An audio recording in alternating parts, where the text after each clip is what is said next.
nosso amigo do Grupo de Estudos Espíritas Legionários do Bem, que funciona na Avenida Campesina, onde também tem a sede da Associação Médico Espírita de Nova Friburgo. Qual é o número 61? Não tem problema. 102. 102? Grupo Espírita Legionários do Bem, Avenida Campesina 102. Seja bem-vindo. Boa noite a todos. Aproveitar, vamos fazer a nossa propaganda aqui, né? Pois é. A Associação Médico Espírita de Nova Friburgo vai apresentar no primeiro domingo de junho, que dia que vai ser, que agora me fugiu? Dia 4. Às 10 horas da manhã, virá um orador de Três Rios, que é presidente da AME Três Rios, Dr. Fernando Lopes Figueiredo. Ele falará um assunto bem interessante, que é a homeopatia no auxílio da prevenção do suicídio. Para que a gente possa entender aonde a homeopatia atua, né? Até para prevenir a questão do suicídio. Eu mesmo estou curioso, porque não sei nada a respeito, eu não sou homeopata. É que a gente tem a visão de terapia e não de profilaxia. Sim, sim. Ou de repente também de profilaxia, né? Nos tendenciosos, né? Então vocês estão convidados lá na Avenida Campesina 102, a Rua da Feirinha, ao lado do rio. Debaixo do viaduto. Vão se acostumando, porque as reuniões da AME não são específicas para os médicos e profissionais da área de saúde. Elas são abertas a todos. E nós estamos aí já gestando alguns trabalhos, como o Instituto de Saúde, a capelania hospitalar, atendimento aos hospitais.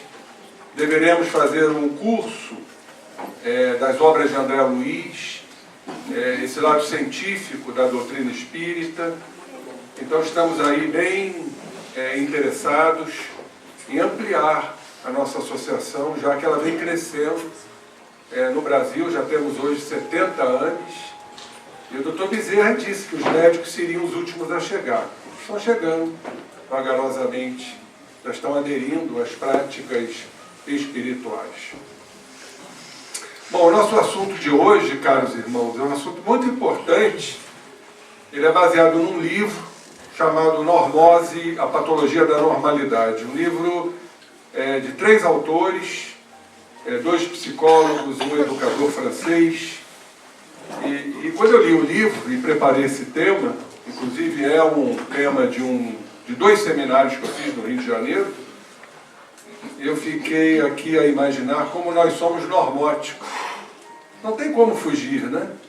Ainda somos espíritos rebeldes, imperfeitos, obstinados, acomodados. E até por ignorância nós entramos nessas convenções que, como diz Emmanuel, tiranizam. Porque as convenções são válidas quando elas não tiranizam. Então Emmanuel diz que elas definem, elas especificam, elas catalogam, elas enumeram. Nós vivemos em convenções. Agora, qual é o limite do que seja normal, do que seja patológico? E por que nós aderimos a convenções patológicas? Por interesse, por acomodação, por submissão, por ignorância. Creio que é um pouco de cada.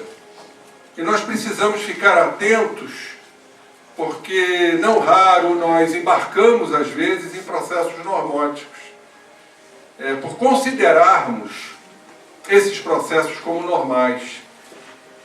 Então, como foi lido pela nossa irmã, Cláudia, né? Cláudia. Isso foi retirado também para fazer uma analogia do Evangelho de Marcos, capítulo 2, versículo 27. Bem interessante a frase de Jesus, quando ele diz que o sábado ele foi feito por causa do homem, e não o homem por causa do sábado. Vamos entender essa assertiva de Jesus. Vamos entender que naquela época, na época do judaísmo, dos judeus, foi criado o sábado como um dia simbólico de espiritualização, de jejum, aonde todos os judeus eles praticavam o sábado como um dia sagrado. Então isso é uma convenção. Agora, quando nós criamos o sábado por causa do homem, em verdade nós estamos mostrando aos homens, Jesus mostra aos homens a importância da espiritualização, a importância daquele dia como um dia sagrado, um dia voltado para Deus. É uma convenção? É uma convenção. Agora o inverso não poderá ser verdadeiro. O homem não foi criado para uma convenção. Ou seja, enquadrar-se em convenções onde ele não pode ter opinião própria, através do seu livre-arbítrio, tomar decisões. Ele não pode fugir daqueles limites que a convenção cria. E aí isso me lembra, fazendo um recorte da mitologia grega, que é bem interessante, chamado Leito de Procusto. Como é que é? O que a mitologia diz a respeito? Procusto era um bandoleiro, onde ele recebia os hóspedes dentro da sua casa. E ele tinha um leito de ferro, onde ele torturava os hóspedes. Como? Se a pessoa fosse muito pequenininha, igual o Gilson, ele esticava os membros para adaptar o corpo naquele perímetro do leito. Se a pessoa fosse como eu, ele cortava os membros. O que isso simbolicamente nos mostra? Que as convenções, os padrões, as regras, as normoses, elas têm um limite. Limite esse que a gente pode até crescer, mas não ultrapassar. Senão, vamos sofrer sanções, vamos sofrer exclusão, vamos sofrer rejeição, vamos sofrer abandono. Isso exatamente é o processo da convenção, em que está lá muito bem colocado no Evangelho do nosso evangelista Marcos. E o que é uma normose? A normose, como o próprio nome está dizendo, é uma patologia da normalidade. É aquilo que entendemos como algo normal, mas é doentio e pode ser até letal. Veja o perigo disso, o perigo que, inclusive, dissemina-se na nossa sociedade, no nosso meio, no nosso lar. Então, a normose segue o que chamamos de uma convenção ou um consenso geral. Então vamos dizer, criar aqui uma hipótese e um exemplo. O consenso geral, não está muito longe, dizia que fumar para homem é sinal de masculinidade. Isso era um consenso. A gente ouvia muito isso, né, Gilson? A mulher que fumava era até elegante, era charmoso. Era um consenso geral. E aí isso cria uma norma. A norma para fumar. E a norma gera um hábito. Este hábito gera um pensamento. Este pensamento gera um sentimento de prazer ou não. E este sentimento gera um ato. O ato de fumar. Que é letal, que é patológico, como todos nós sabemos. Então isso é um processo normótico. E uma das situações muito frequentes, principalmente dentro dos lares, é o que chamamos de introjeção de uma educação. Então, a gente escuta de nossos pais certos conceitos, certas convenções, que nós introjetamos como verdade. E levamos isso pela existência fora. Tomamos como padrão. Tomamos como um padrão. E vamos passar isso para os nossos filhos, que vão passar para os netos e assim por diante. Até um dia que isso vai ter que ser revisto. Pela dor, pelo sofrimento, pela compreensão, pela maturidade do senso moral, como diz Allan Kardec, pela ampliação da inteligência, do livre-arbítrio, da responsabilidade. Nós vamos derrubando, vamos desmoronando esses padrões doentios chamados de normose. E como é que isso acontece? Isso acontece fundamentalmente pela moralização do ser. O homem, quando se moraliza, ele começa a discernir. E aí nós vamos fazer as chamadas escolhas. O Gilson falou aqui com bastante propriedade sobre a física quântica. A física quântica vem mudar um padrão ortodoxo, conservador e cartesiano de que é a matéria que vai formar a consciência. A física quântica veio mostrar, através de seus estudos, que é a consciência que vai agir na matéria. O que está plenamente de acordo com a nossa doutrina espírita. Porque a consciência é o espírito, que tem a consciência. E com seus departamentos, a mente e a própria matéria, que são departamentos da consciência. Então, quem é que faz a escolha? É a consciência. Como é que a gente desenvolve a consciência? Pelo conhecimento, por isso vocês estão aqui, por isso a gente estuda a doutrina. A doutrina não é só o lado fenomênico, a doutrina, ela só modifica pelo conhecimento. Porque senão a gente só vai para a casa espírita para obter o pseudo-milagre. Por que eu chamo de pseudo-milagre? Porque milagre não existe. Milagre é desconhecimento das leis. Que a doutrina está agora revelando, tirando o véu da ignorância, o véu dos enigmas, o véu dos padrões. É a consciência desenvolvida pela inteligência que vai promover as escolhas. Então nós vamos mudar a frase de René Descartes, que nos fala que penso, logo existo. Aí uns dizem, eu sinto, logo eu existo. A física quântica, através do grande professor de física da Universidade de Oregon, dos Estados Unidos, ele diz, escolho, logo eu existo. E claro, a gente escolhe porque pensa. A gente escolhe porque sente. Então, mudar uma normose é uma escolha. E aí vamos recordar o que o nosso Paulo de Tarso nos fala na sua primeira carta aos Coríntios, uma frase que todos vocês conhecem, que tudo me é lícito, mas nem tudo me convém. E aquilo que não me convém, eu me afasto.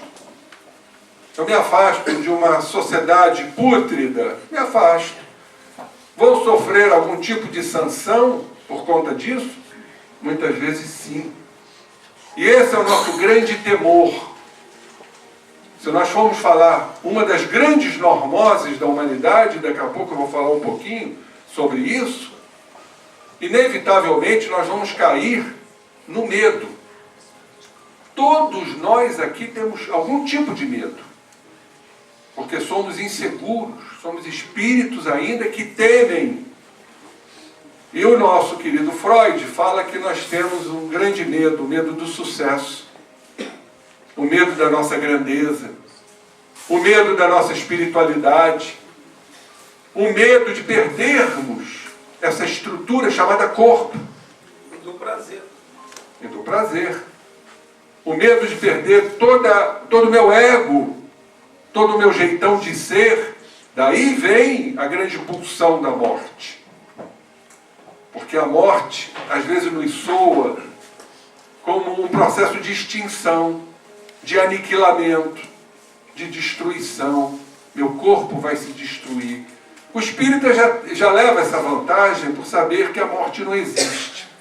Mas mesmo assim fica aquele resquício, né? Aquela chama ainda tremeluzente da insegurança. Como será? Será que vocês nunca pensaram como que será debaixo da terra, fechado dentro de um caixão, e minha alma ali do lado, sofrendo o processo da decomposição? E que, de certa forma, Freud colocou como o medo da decomposição, é a fase anal. na evolução psicológica da criança.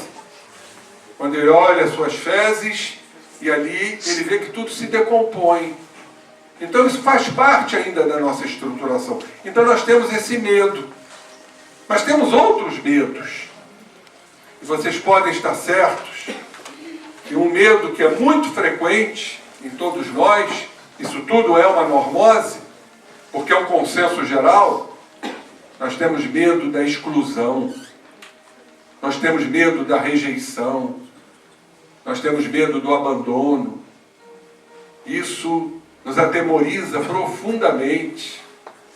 Então nós precisamos corresponder a uma sociedade doente. Vejam bem, isso é um grande escolho, o jovem. O jovem, ele não quer ser excluído do seu grupo. Ele não quer ser abandonado. Então ele adere. Adere por medo de não corresponder ao grupo. Ele adere com medo de não corresponder à sociedade. Muitos filhos aceitam certas imposições com medo de não corresponder à imagem que nossos pais fazem da gente. Isso tudo é sutil no nosso processo psicológico. Por isso crescemos normóticos, quando não neuróticos e quando não psicóticos. Porque isso vem da infância. A Joana coloca esses processos como feridas da alma. A mágoa, o ressentimento, por certos abandonos, rejeições, exclusões. Então nós aderimos a essa questão normótica, porque isso é um consenso geral.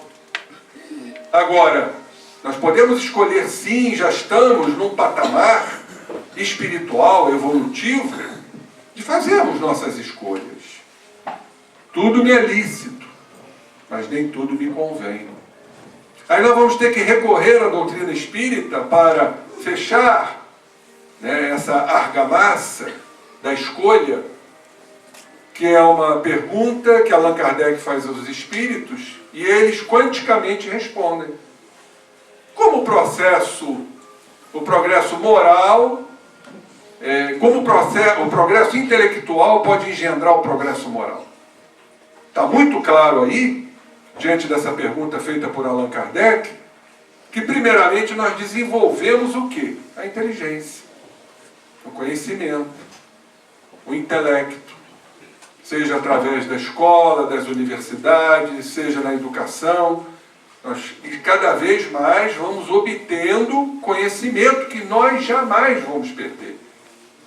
Pode não ficar na memória vígil, mas fica arquivado nos nossos arquétipos do espírito imortal. Normalmente a gente usa a inteligência para quê? Para atender o que chamamos de interesses pessoais. Se eu sou inteligente, eu vou ser arguto para atender os meus interesses egóicos, orgulhosos, vaidosos. E aí vem aquilo que vai reparar esse processo, aquilo que vai realinhar este processo chamado a dor que realinha, a dor moral, a dor física, a dor da perda, enfim, qualquer processo que nos leve a um sofrimento. É um sofrimento, como diz Calderaro, no livro Entre a Terra e o Céu, que vai mudar o rumo de nossos pensamentos. Não tem outra forma, meus irmãos. Eu tenho certeza absoluta, e vocês devem concordar comigo, que se tiver tudo muito bem, a gente não vai progredir. A gente vai estagnar no berço esplêndido, na zona de conforto. Estou com dinheiro, a família está saudável, robusta, tudo está acontecendo positivamente para mim, viajo constantemente, vou ao exterior. Será que a gente vai se preocupar com a mudança? Será que a gente vai se preocupar com o autoconhecimento? Ou isso só acontece mediante a dor? Não estou absolutamente fazendo a apologia da dor, mas estou querendo dizer que ela é necessária. E aí nós estamos aí, vendo e comprovando e testemunhando o que no momento está acontecendo com a humanidade. Doenças, patologias. Falei ontem, fiz um seminário em Teresópolis sobre o câncer. E é a doença do momento. Quem não tem um caso de câncer na família? É muito difícil. E de onde vem esse processo? É alimentar? É social? Ou é espiritual? Então o que eu levei lá foi exatamente essa comprovação. O câncer é uma doença da alma. É o câncer da alma que aí vai se representar fisicamente. Então, se estiver tudo muito bem, nós não vamos progredir, nós não vamos melhorar, nós não vamos nos transformar, nós vamos ficar nessas normoses que são acessíveis, plausíveis e aceitáveis. Nós não vamos querer mudá-las, absolutamente. Então, Allan Kardec pergunta: como o progresso intelectual pode engendrar o progresso moral? Está claro que o progresso moral secunda, não acompanha, secunda. E os espíritos responderam quanticamente. Eles dizem: compreendendo o bem e o mal. Está aí clara a colocação do discernimento. Isso está certo, isso está errado. Isso não me convém, embora seja lícito. Paulo foi muito feliz. Eu respeito, é lícito, mas não me convém. Isso não me interessa, não quero isso para mim. Eu quero viver a vida que a doutrina, por exemplo, me ensina, de moralização. Então, fazendo compreensíveis o bem e o mal. Dizem os amigos espirituais, o homem então pode escolher. Faz a sua escolha. E dizem eles, que o desenvolvimento do livre-arbítrio, que é o que faz as escolhas, acompanha o desenvolvimento da inteligência e aumenta o que mais nós tememos, a responsabilidade dos atos. Então vejam bem, caros irmãos, que nós estamos falando de algo comum, banal, vulgarizado pela nossa sociedade. Porque somos criados e introjetamos isso, hábitos perniciosos. Porque vem de normas e que é um consenso geral na família. Eu vou dar um exemplo aqui, que eu fui criado assim. Acho que as pessoas aqui que estão mais ou menos na minha idade, sexagenários, devem se lembrar que isso fazia parte da educação corriqueira. Tipo, não sei se isso ainda acontece. Homem que é homem não leva desaforo para casa. Você foi criado assim, Gilson? Homem que é homem não chora. E os pais ficam felizes quando o filho é um garanhão. Tem 10 namorados, que beleza. Meu filho é másculo. Isso é ou não é uma normose? Não é uma patologia da normalidade? É isso que a moral nos ensina, que o homem não tem que revidar, que o homem tem que agredir, que o homem tem que bater. E eu me lembro muito bem, não tenho vergonha de dizer isso, que uma vez levei uma surra na rua.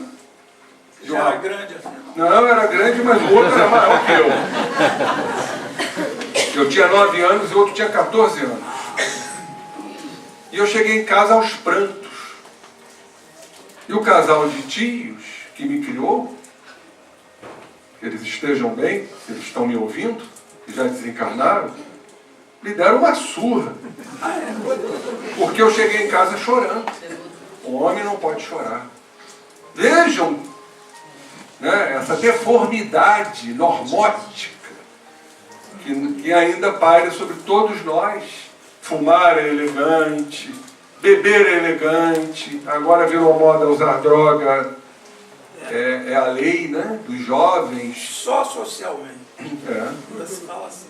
Só socialmente. Só socialmente. Esporadicamente. Na festinha. Então, Por isso nós estamos vivendo essa sociedade normótica, doentia, aonde isso se transforma num processo letal. Letal. Podemos dizer que é uma normose cultural. Também, uma normose cultural, com certeza. Então vamos aproveitar o ensejo, vamos dar alguns exemplos aqui de normose para vocês entenderem mais ainda. Ou seja, o leito de Procusto, as convenções. Vencer na vida é estar bem financeiramente. É uma normose. Você foi criado para vencer, para não perder, para ser o primeiro aluno da sala. Aliás, eu passei por isso. Também passei por isso. Apanhou também, né? Não, mas ficava de castigo. Eu tinha que ser... Eu não podia tirar abaixo de 9. Caramba. Então, não vou esquecer isso. No 4º ano primário, para a admissão, vocês não pegaram a admissão? Peguei, exame de admissão. Eu passei em 5º lugar na sala, com média final 8,8. Notão, né? Notaço. Sabe como é que faziam as médias antigamente? Pegava todos os meses de português, média final. Todos os meses de matemática, média final. Todos os meses de ciências, média final. No final somava as médias finais e tirava a média final da final. Anual.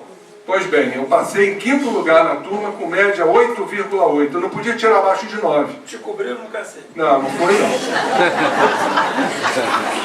Mas eu fiquei, meu amigo, as férias todas estudando de castigo. Então o ser humano é criado para isso. São os perfeccionistas de hoje, alimentando esses padrões que nós trazemos de outras existências também. Olhem a gravidade disso. Vocês querem um exemplo de normose geral? A repressão do feminino, que ainda acontece. A mulher é criada para ir para a cozinha, para ter filhos e cuidar dos filhos, e não pode ascender socialmente e financeiramente. A gente ainda já vê isso. Está mudando. Está mudando, porque os homens todos se beijam aqui. Mas a gente vê aqui essa repressão do feminino, ainda é muito frequente. Vamos citar aqui algumas normoses específicas. Por exemplo, será que existe normose religiosa? Religiões rígidas.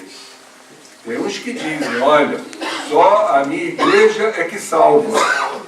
Ou seja, todos nós estamos liquidados. E o fundamentalismo, hein? É uma normose letal, mortal, em nome de Alá? Patológica mortal. Então vocês estão vendo aí como as coisas ainda estão nesse processo de gravidade. Eu vou abrir um parênteses aqui, nós estamos falando sobre amigos. Quem foi da última reunião da AME e do Dr. Frutuoso? Pode levantar a mão. Pouca gente, né? Massa. Vocês se lembram no final do pai do Frutuoso, aquele médium extraordinário, o que ele nos informou? Vocês lembram? Pois é, ele nos disse o seguinte, que ali estavam, e eu creio profundamente na mediunidade desse homem, de 92 anos, porque ele já deu provas da veracidade da sua mediunidade. Então ele nos disse naquele dia que ali estavam espíritos, aí ele numerou, ali estavam orixás, monges budistas, padres católicos, pastores evangélicos e espíritos em tratamento. Madre Teresa de Calcutá, o que me emocionou muito, estava ali presente, e a irmã Dulce. E eu, José Henrique, que fiz a prece, todo mundo viu que foi uma prece muito mexida, muito mediunizada. Eu fui inspirado pelo Dom Helder Câmara, o grande arcebispo lá de Pernambuco. Aí ele virou-se para mim, com aquela voz ainda balbuciante, né, de um homem já bem alquebrado, ele falou para mim assim, Henrique, no mundo espiritual não tem religião.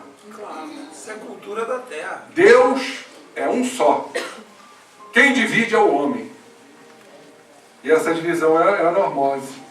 A minha religião é melhor, é a que é insuperável. E isso é um consenso que gera uma norma, que gera um hábito. Então eu só vou naquela igreja porque aquela igreja é a única que salva. Então vocês estão vendo como nós ainda estamos muito doentes, né? Vamos dar outro exemplo de normose, muito frequente. Vocês já ouviram falar de informatose? A utilização desenfreada de computador, WhatsApp, Facebook, que gera problemas físicos, emocionais e sociais. O que me impressiona hoje são as pessoas na rua olhando o celular e não estão olhando para frente. Como eu sou uma criatura pequenininha, eu paro. Aí a pessoa olha para mim assim, leva um susto.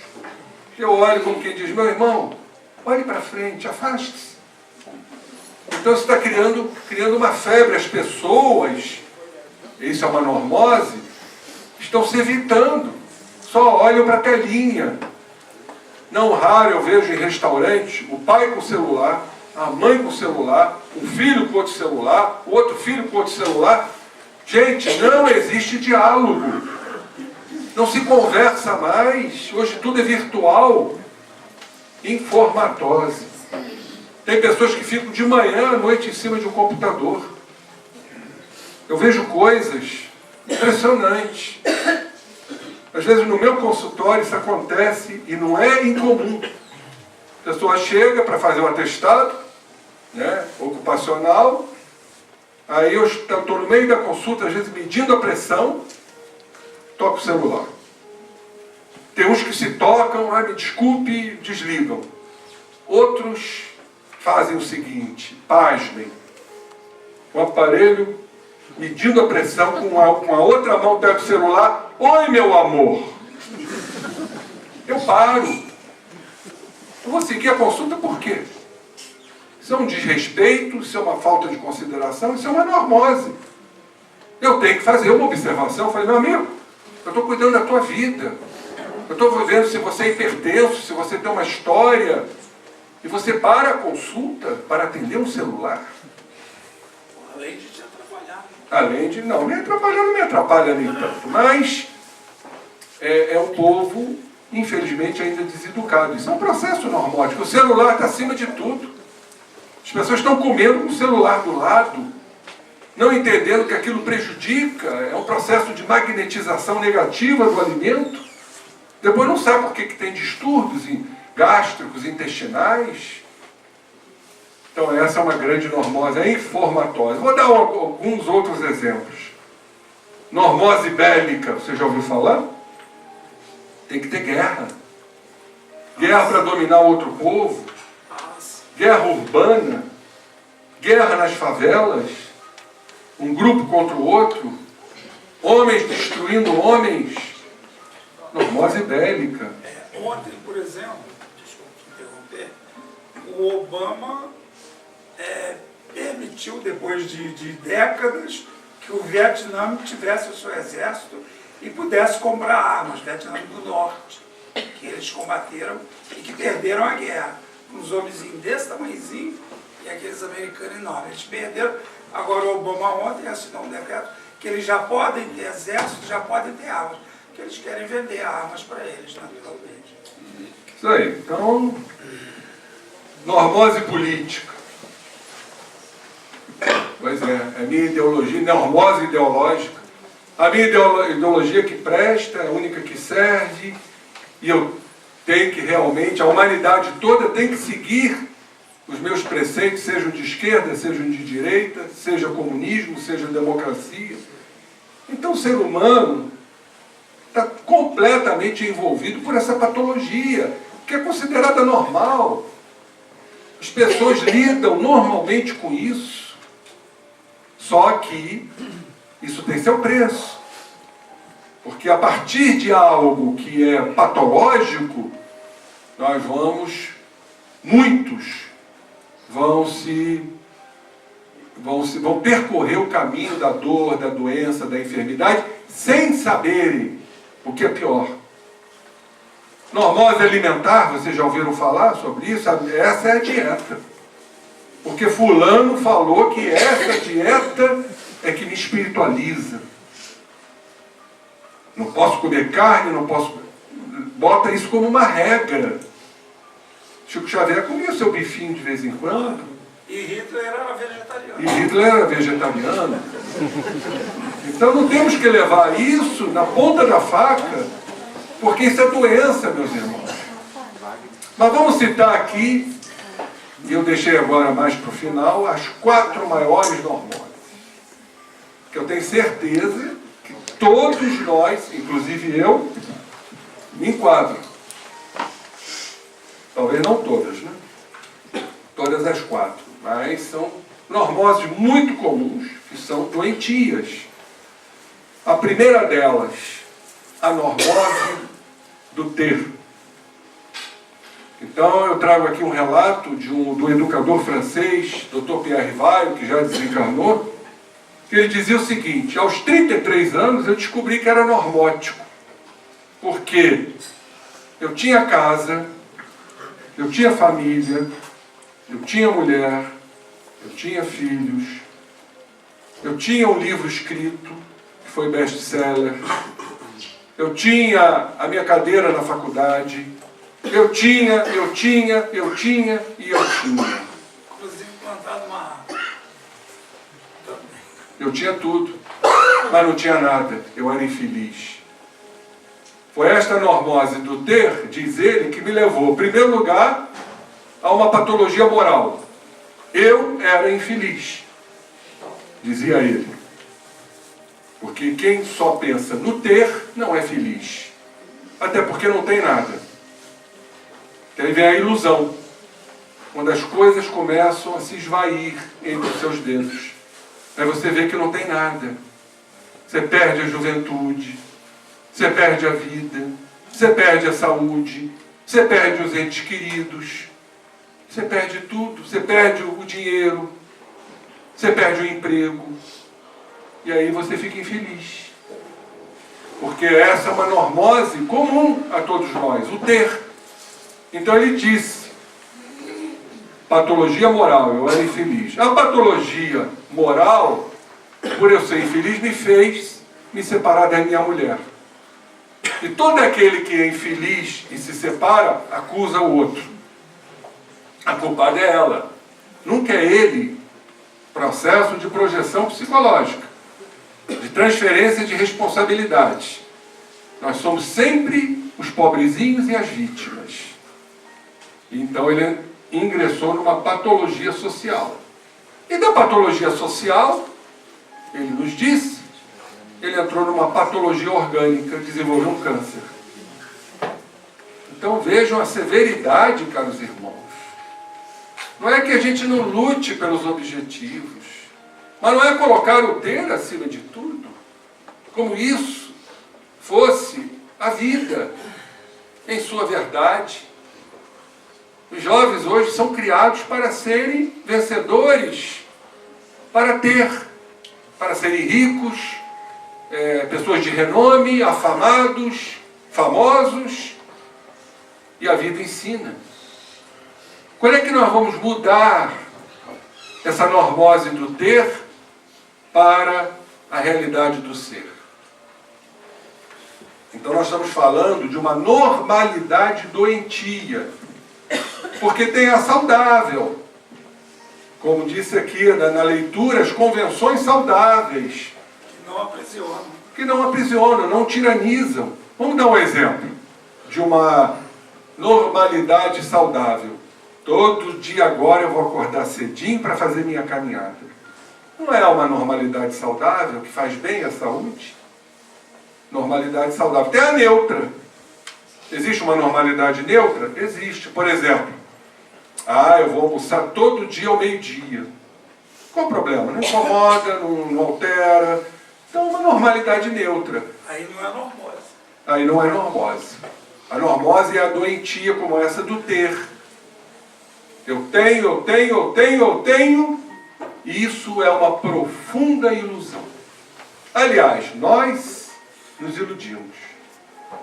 Como diz o nosso querido José Hermógenes, professor de yoga, que desencarnou, a gente só se desilude porque se ilude. Então a gente se ilude de que aquela esposa é minha, eu tenho minha mulher, aí ela resolve se separar.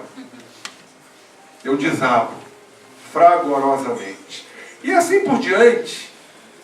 Essa normose do ter tem que ser entendida, compreendida, analisada, observada. Vamos falar, por conta disso, está muito próximo a esta normose do ter, uma outra normose que tenho certeza que todos nós a temos. A normose do apego.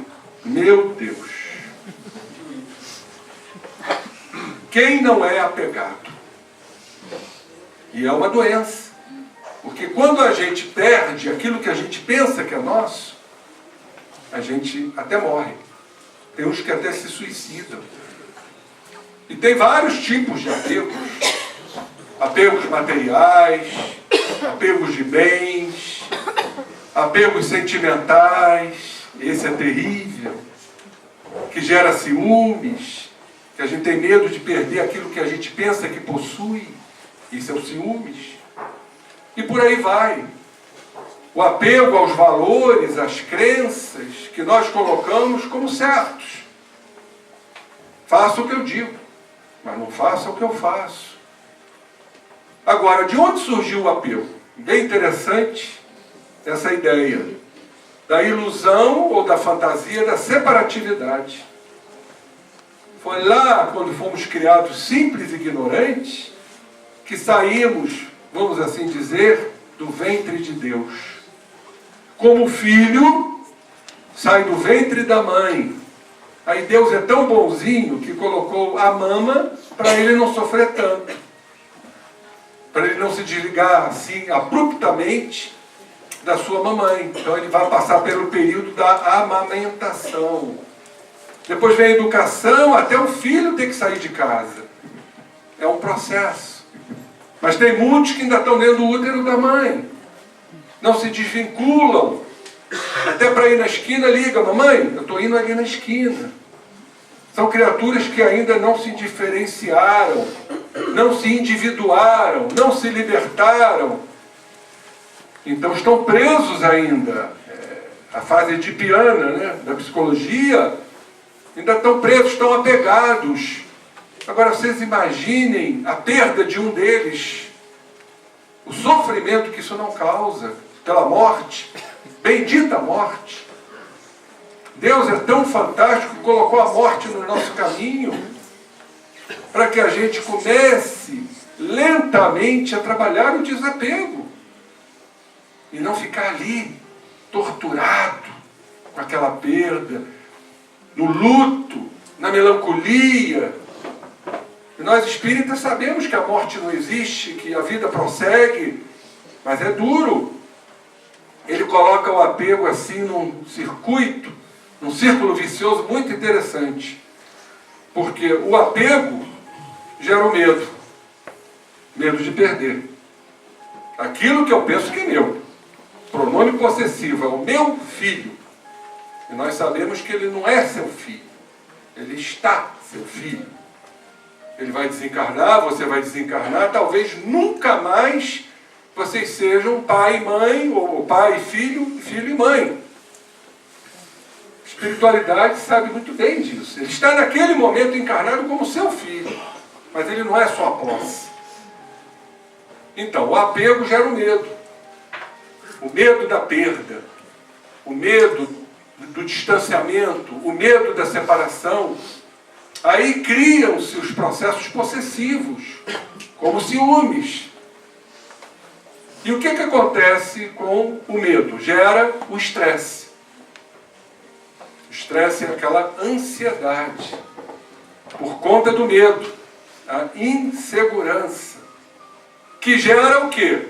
Mais apego. Então aquilo que eu temo perder, como este copo, eu seguro com mais força.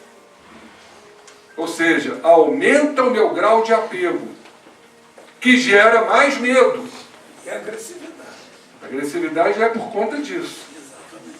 E a autoagressão também. E aí ficamos nesse circuito. Por isso o estresse é a doença do mundo moderno, porque a gente vive perdendo. Nós temos ainda inconscientemente aquela ilusão da separatividade, quando fomos separados de Deus, entre aspas, porque Deus está em nós. Então nos apegamos.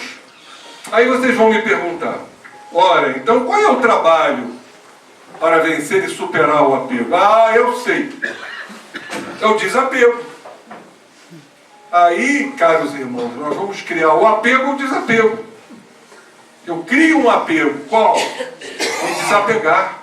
Virou lei. Virou normose. Estou confundindo, né?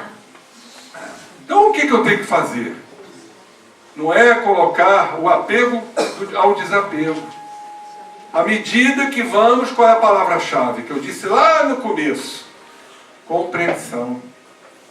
Quando começamos a compreender que nada é nosso, que a vida é uma passagem efêmera, que a morte existe, vamos nos resignando, vamos aceitando, lentamente nós vamos nos libertando. Porque só existe a verdadeira libertação quando existe o desapego. O desapego não é para se criar um apego em cima disso, mas para nós entendermos. Olha a pergunta 780. Compreendendo o que é certo, o que é errado. Compreendendo o que é o bem, o que é o mal. Quando a gente começa a compreender, nós começamos a aceitar. É a justiça. Tudo é justo dentro da lei de Deus. E nós vamos adquirindo paz, harmonia, serenidade, tranquilidade, gratidão. Senão ficamos nesse circuito, que é um circuito que gera doenças. Hoje o que mais se fala são as doenças oriundas da ansiedade. O câncer é uma delas. É uma dessas doenças.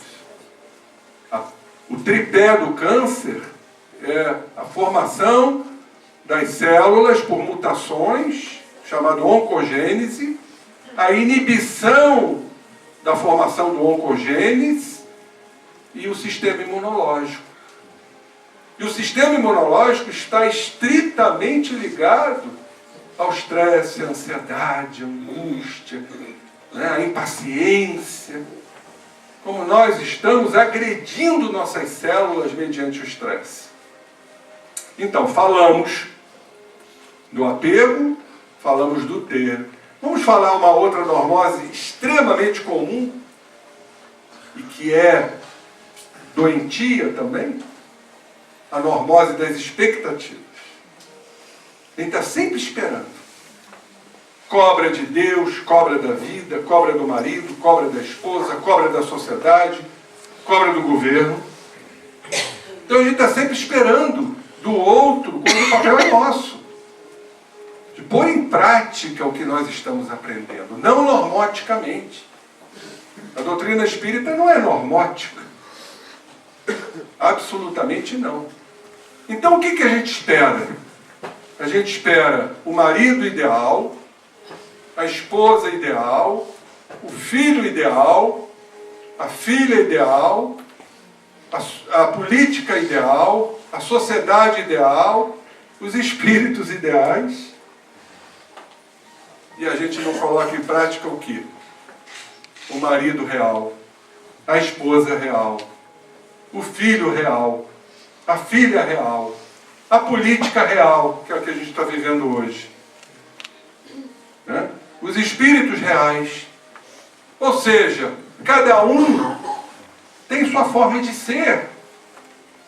O que temos que fazer hoje, e isso é um grande desafio e uma grande proposta, é respeitar as pessoas como elas são. Como diz um grande filósofo, ele diz: aquele fulano não se opõe a mim, aquele fulano se complementa a mim. Todos nós somos complementares uns aos outros. Vocês têm ideia do quanto nós aprendemos uns com os outros? o certo e o errado. Então, se o fulano está me agredindo, eu vou discernir, eu vou entender que eu não quero aquilo para mim, eu não quero agir como ele está agindo, ou seja, eu estou abrindo as portas do perdão, porque eu estou compreendendo o outro, como ele se apresenta. Mas o que a gente faz? Bate de frente, colide, e toda colisão, os dois saem feridos. E vamos nos comprometendo ao longo da vida e levando isso para a pátria espiritual. A doutrina espírita vem tirar essa máscara, tirar esse véu, porque o perdão hoje é um sentimento, além de ser extraordinário, fruto do amor, extremamente necessário para as nossas relações, para os nossos respeitos, para aquilo que eu tenho que respeitar o outro e não criticar, e não se vingar, não se magoar, triturando nossas células, desenvolvendo doenças. Extremamente terapêutico. Extremamente terapêutico. É esse o nosso caminho. Então é a normose das expectativas. Por quê? Por que nós esperamos o homem ideal, a mulher ideal, a política ideal? Porque eu quero, no fundo, que tudo se encaixe na minha maneira de ser. Isso é extremamente egoístico, é extremamente orgulhoso. O mundo tem que funcionar da minha maneira, ser regido pela minha maneira de ser, é muita pretensão. Nós chamamos isso, caros irmãos, uns têm mais, outros têm menos, de padrão de poder. Porque o poder, ele violenta. O poder assola. O poder massacra. Olha a normose bélica, ideológica e política reinante no nosso planeta. É uma normose. Porque eu quero que todos se sujeitem a mim. São as minhas regras que precisam funcionar. Só que a gente se esquece que o outro pensa da mesma forma. Que também pensa que vai nos dominar, vai nos massacrar, vai judiar de nós. E aí vem o conflito. E este conflito começa com duas pessoas, se expande dentro do lar, se expande para o trabalho, se expande para a sociedade, se expande para o mundo sob a forma de guerra. A guerra é exatamente isso, guerra de egos. Meu país é superior. Então, vamos cair na normose bélica. Aí fazemos aquela pergunta, quando é que o ser humano vai mudar, né, gente? A natureza não dá salto. Não creiam que nós vamos conseguir mudar a humanidade. Pelo contrário, temos que respeitar a humanidade como ela o é. Agora, todo mundo tem o dever de se mudar. Nós não vamos mudar o pai, a mãe, o filho, a filha, a esposa. Não. Mas a gente pode se mudar. E se a gente mudar, nós seremos exemplos. Mesmo que excluídos, mesmo que abandonados. Aí vem o medo, que é a quarta grande normose. Vários tipos de medos. E o maior deles, isso está inserido e vale a pena ser lido, no livro de Jonas. Vocês conhecem a história de Jonas? Da baleia. Da baleia. Jonas recebeu um chamamento interior e todos nós aqui estamos sendo chamados. A voz interior. Tenho certeza absoluta que todos nós aqui estamos tendo aquele movimento descontínuo do elétron, que sai de uma órbita e cai na outra. O nome disso, dentro da física quântica, espiritualização. Nós estamos buscando saber, conhecer, aplicar, com muitas dificuldades. É muito difícil, meus irmãos, a mudança. Porque nós estamos condicionados. Reflexo condicionado de Pavlov. Quantas encarnações nós nos condicionamos no erro? repetindo comportamentos. Então a palavra que eu encontrei mais adequada eu vi em Joana de Ângeles. O processo é de desimpregnação. Olhem só, desimpregnar aquilo que está impregnado. Que nós impregnamos nos tecidos sutis da nossa alma, como uma norma, como um hábito, como uma crença, como uma convenção. Reforçado tudo isso pela educação, pela vida, pela sociedade, pelos exemplos, e aí nós embarcamos. Porque é normal. Agora é normal fumar maconha, todo mundo fuma maconha. Que exemplo que o pai que fuma maconha vai dar aos seus filhos? Já estão querendo descriminalizar a maconha. A Organização Mundial de Saúde já está querendo promover o aborto para os microcéfalos. Isso é uma normose. Então, se eu tenho algum problema, isso vai abrir brechas. Se eu tenho um filho, que agora os exames diagnosticam isso, que tem algum probleminha, eu vou abortar, porque é normótico. Então, olha onde nós estamos chegando, caros irmãos. Então, só realmente uma robustez espiritual adquirida pelos conhecimentos espíritas para vencermos, né, a nossa pequenez. Nós vamos ter que lutar contra essa pequenez como Jonas. Ele não quis ir para Nínive, ele preferiu ir para Tarsis, a cidade dos prazeres, da zona de conforto. Mas aí veio a tempestade que o jogou na água. A tempestade são as nossas sombras que um dia vão ressumar, vão se exteriorizar.